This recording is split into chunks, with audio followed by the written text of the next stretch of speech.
Le mind mapping, ça permet d'organiser vos idées, ça permet par exemple de faire des bons résumés qui ne sont pas des résumés, un sujet central et puis un jeu de petites flèches ou de petits traits et on fait découler du sujet central plusieurs bulles qui nous permettent de définir le sujet central qu'on voulait traiter. Est-ce que c'est pas une super opportunité pour que tout le monde se mette facilement aux cartes mentales? Le premier réflexe que vous pourriez avoir, c'est d'aller dans votre meilleur chat GPT bien sûr et de lui dire s'il te plaît, crée-moi une carte mentale sur le sujet des frelons asiatiques.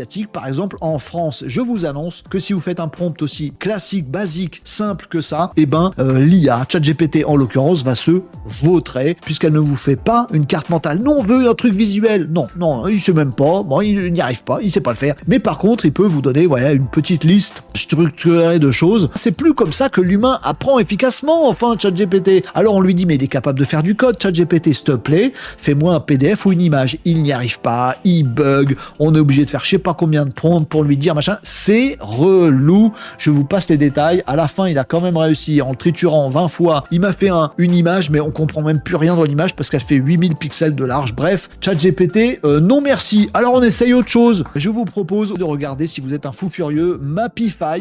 Lui, c'est le professionnel du mind mapping, des cartes mentales par l'intelligence artificielle. Alors, le défaut, c'est qu'il est payant, donc on a différentes offres. Alors, moi, j'aime pas les offres annuelles, on va mettre mensuel. Et c'est 10 balles par mois pour avoir différents crédits, etc., etc. Vous avez des crédits de test quand vous créez un compte. Faites gaffe, il défile très très vite. Je crois que vous en avez 10. Bon, ça va très très vite. Pour le test, c'est un peu court. Hein.